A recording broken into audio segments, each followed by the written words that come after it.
Salut à toi, c'est Quentin de autonomieaffective.com. Je suis ravi de te retrouver dans cette vidéo. On va parler d'un sujet, encore une fois, un peu délicat, qui est celui de comment aller au-delà de la colère quand on constate qu'on a été manipulé.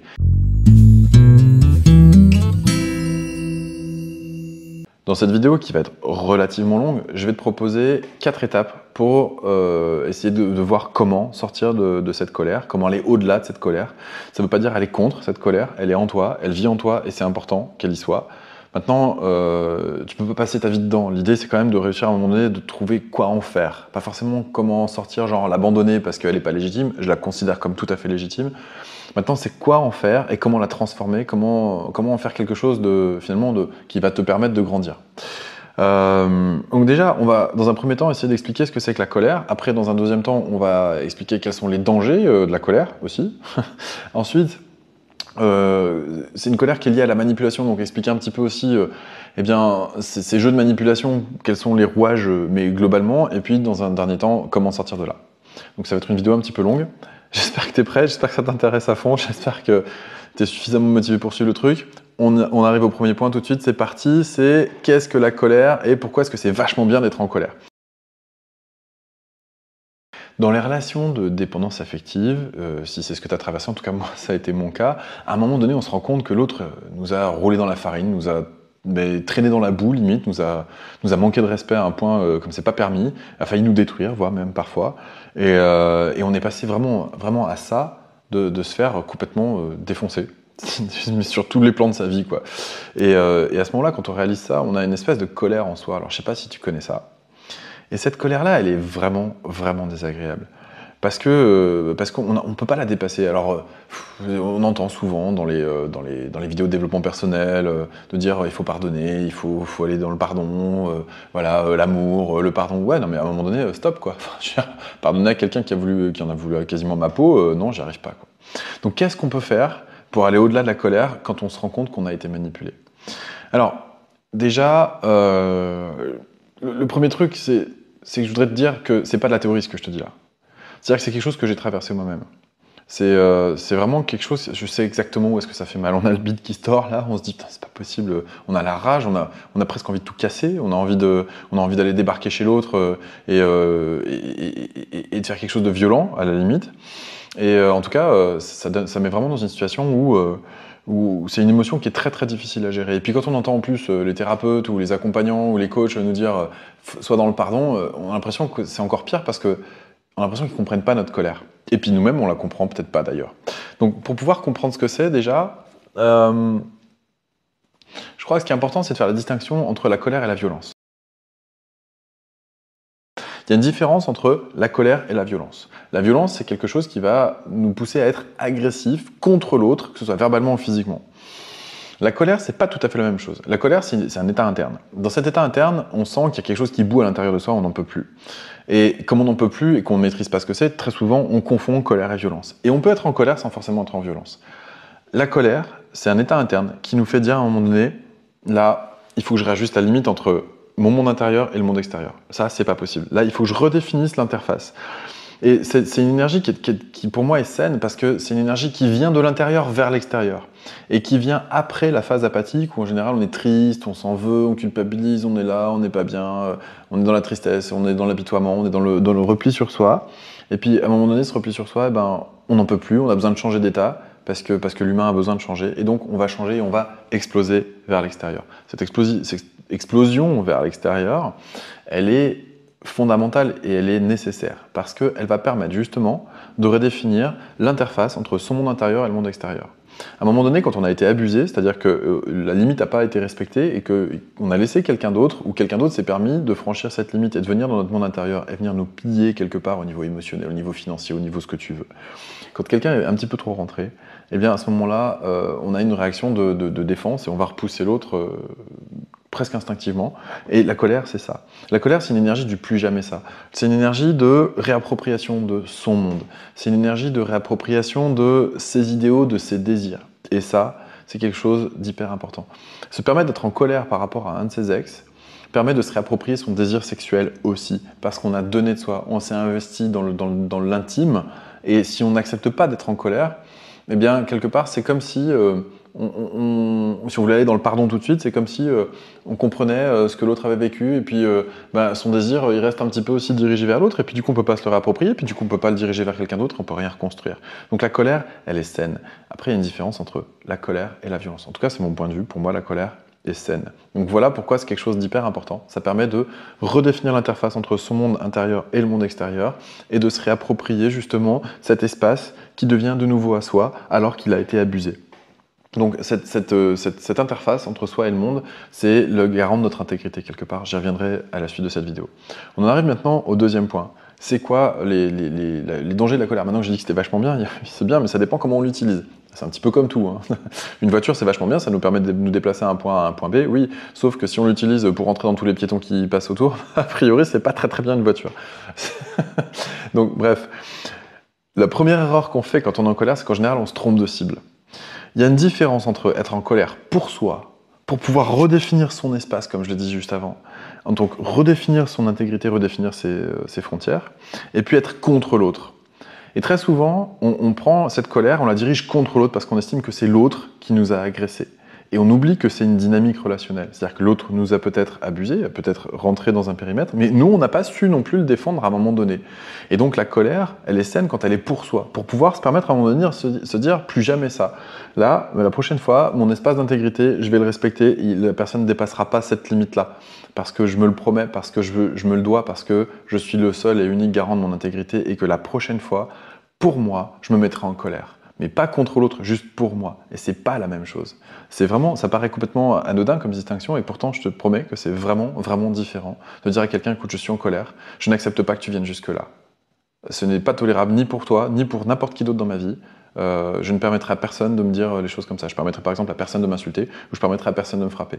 Et là, c'est pour soi, on n'est pas contre l'autre, c'est d'une manière générale. D'une manière générale, on n'accepte pas ça. Et ça n'a rien à voir avec l'autre. Le fait de généraliser, on se rend bien compte que là, c'est pour soi. On a tout à fait le droit d'être en colère pour soi. Être en colère contre l'autre, là, ça mène à la violence. Et là, je dirais personnellement que je ne suis pas tout à fait d'accord avec ça, même si des fois, on fait ce qu'on peut, ça nous déborde, et ça, je peux bien le comprendre. Donc, premier problème, première mise en garde, c'est attention, la colère, ne pas se tromper de cible. La colère, c'est pour soi, c'est pas contre l'autre. Deuxièmement, le fait de se mettre en colère contre l'autre, ça permet quoi? Pourquoi est-ce qu'on le fait très souvent? Parce que ça nous permet de garder le beau rôle. On se sent victime. Et comme on se sent victime, finalement, on avait raison dans sa façon de faire. Et comme on avait raison, on garde son propre système, puis on est en colère contre l'autre parce qu'il ne nous a pas respecté, parce qu'il s'est foutu de notre gueule, parce que blablabla, parce qu'on a été manipulé, et qu'on a été abusé, et qu'au départ on faisait confiance, et qu'on avait raison de faire confiance. Et au final, qu'est-ce qu'on fait en se disant ça? On se dit qu'on avait le beau rôle et que c'est l'autre le méchant. Et dans cette dynamique-là, le problème, c'est qu'on ne change pas à l'intérieur de soi. C'est-à-dire qu'on dit que c'est la faute de l'autre. Et que la prochaine fois, je rencontrerai quelqu'un avec qui il ne se passera pas ça. Sauf que je ne sais pas si tu as remarqué, si c'est déjà arrivé dans ta vie, mais quand on se dit ça, très souvent, eh bien, la prochaine rencontre qu'on fait, c'est à peu près la même dynamique qui se remet en place, voire pire. Et on reproduit à chaque fois. Pourquoi? Parce qu'il y a une dynamique en soi qu'on ne comprend pas. Et c'est justement ce respect de cette intégrité. Et le fait d'être en colère contre l'autre et non pas pour soi, eh bien, ça nous empêche de modifier notre système intérieur. Parce qu'on se dit qu'on avait raison. On se dit que, ok, l'autre doit changer. C'est l'autre qui était pas bien. Et d'ailleurs, c'est l'autre qui doit changer parce que c'est l'autre qui va apprendre qu'il doit me respecter. Mais ça, c'est de la manipulation. Vouloir que l'autre change, c'est la base de la manipulation. Vouloir faire en sorte que l'autre soit selon mes désirs, c'est de la manipulation. Donc en se posant en victime, en plus le pire, c'est qu'on devient soi-même manipulateur inconsciemment et on voudrait que l'autre agisse et accepte le même, je sais pas, système de valeurs que soi, la même échelle de respect, de toutes ces notions-là. Eh bien, en fait, on voudrait que par défaut, l'autre l'ait. Alors que c'est pas forcément le cas. Malheureusement, on n'a pas tous la même culture, on n'a pas tous le même vécu, on n'a pas tous les mêmes souffrances.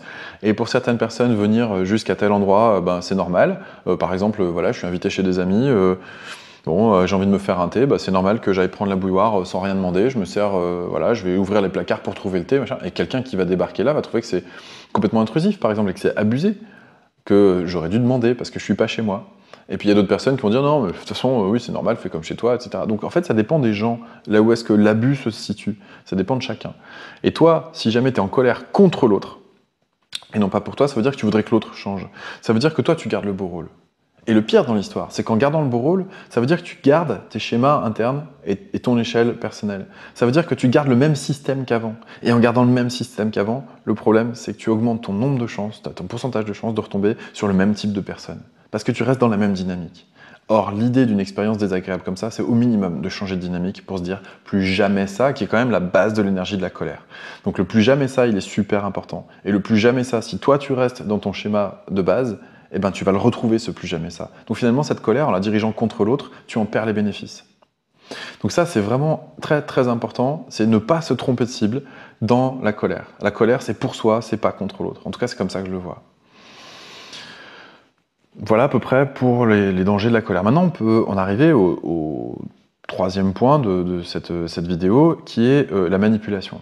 Comprendre ce que c'est que la dynamique de manipulation, parce que quand on est en colère d'avoir été manipulé, c'est qu'on se dit mais j'ai fait confiance, quoi.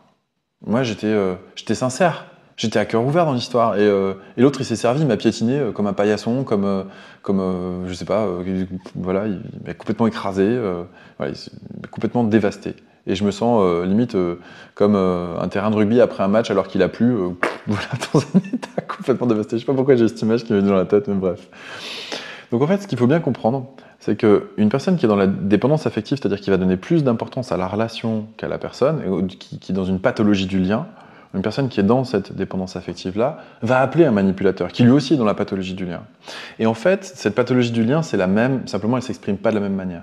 Le dépendant affectif, lui, il va retourner les choses contre lui. Il va sans arrêt se remettre en question, il va sans arrêt se dire qu'il a tort, qu'il a mal fait les choses, et il va se détruire de l'intérieur, parce qu'il va sans arrêt être dans le doute, et il va sans arrêt être dans le besoin. Alors que le manipulateur, lui, il souffre aussi à l'intérieur, il a besoin qu'on fasse attention à lui, mais simplement, il va essayer de se servir des autres. Donc lui, il se dirige vers l'extérieur.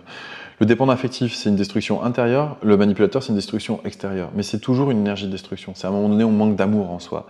Et c'est quelque part le même syndrome qui s'exprime de façon différente. On pourrait dire quelque part les deux faces d'une même pièce. Alors on pourrait donner une échelle de valeur en disant oui, vaut mieux se détruire soi que les autres, au moins on fait pas de mal aux autres, et on pourrait estimer que c'est mieux. En fait, je suis pas d'accord, c'est pas mieux. Parce que si on se détruit soi, en fait, si chacun fait ça, le monde, il comporte que des gens qui se détruisent eux-mêmes et qui sont dans l'autodestruction. Et à ce moment-là, je sais pas, il n'y a pas trop d'espoir pour l'humanité, quoi. Et d'un autre côté, c'est pareil, hein, si on est face à des gens qui font que manipuler et détruire ce qu'ils ont à l'extérieur d'eux-mêmes, on n'est que en lutte les uns contre les autres. Et donc finalement, pour moi, il n'y a pas un seul des deux scénarios qui vaut mieux que l'autre et qui est préférable. Donc, il y a les mêmes dégâts au final dans une stratégie et dans l'autre.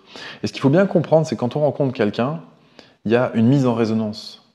Et qu'il y a aussi cet autre phénomène qui vient se rajouter, c'est que quand on rencontre quelqu'un, on regarde l'autre, on a son attention focalisée sur l'autre. Donc on voit l'autre, et on voit l'autre tel qu'il est, et on voit ses comportements, et on voit ses travers, et on voit ses défauts. On voit ses qualités en général dans un premier temps, puis après on commence à voir ses défauts.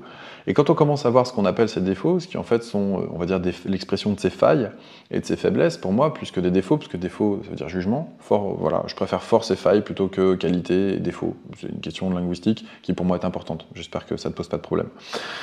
Et donc, l'idée, c'est que quand on rencontre quelqu'un, on se met en résonance avec cette personne. C'est-à-dire qu'il y a quelque chose qui nous parle chez cette personne. Et ce qui nous parle, c'est cette importance qu'on donne à la relation et au lien. Forcément, un manipulateur, il a besoin de sa victime, il a besoin de quelqu'un à manipuler, sinon il ne peut pas exister. Et le dépendant affectif, il a besoin de quelqu'un qui le regarde aussi, et qui le valorise dans un premier temps, parce que sinon il a l'impression de ne pas exister. Donc l'un comme l'autre, il y a cette mise en résonance de faille qui est liée à la relation, et qui est la pathologie du lien. Et cette mise en résonance va faire en sorte que, il y a une relation toxique pour les deux qui vient se développer derrière. Et si tu ne prends pas conscience que ce que j'appelle cette mise en résonance, c'est-à-dire que ce qui va vibrer à l'intérieur de toi, ça va vibrer aussi à l'intérieur de l'autre, et c'est pour ça que vous vous rencontrez, c'est pour ça que vous vous reconnaissez au moment de la rencontre.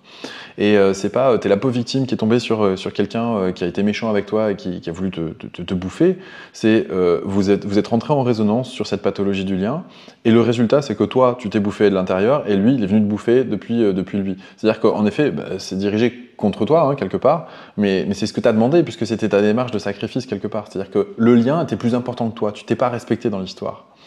Et ça, c'est vraiment important de le comprendre pour te permettre le changement, parce que, encore une fois, la colère, c'est l'énergie du changement. Donc si tu es en colère, c'est parfait, garde cette colère pour te changer toi, pas contre l'autre, pour te changer toi et changer ton système de croyance. C'est ta meilleure garantie pour que ça ne se reproduise jamais. Et donc, être en accord avec l'énergie de la colère du plus jamais ça. L'idée, c'est pas de pardonner. L'idée, c'est pas ça pour moi. Et là, on en arrive au dernier point de cette vidéo. La sortie de la colère quand on a été manipulé, c'est de se rendre compte qu'il n'existe pas de pardon.